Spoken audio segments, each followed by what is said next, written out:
নিজের মতো করে বাঁচতে শিখো।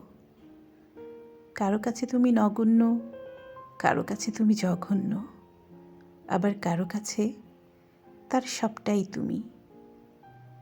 কারো জাজমেন্টে তোমার এতটুকু মূল্যও কমবে না।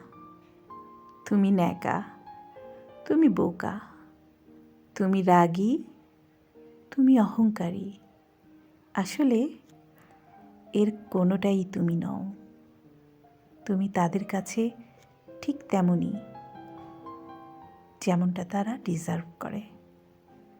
দিন শেষে তুমি তুমিই থাকবে, একটু ভালো, একটু মন্দ,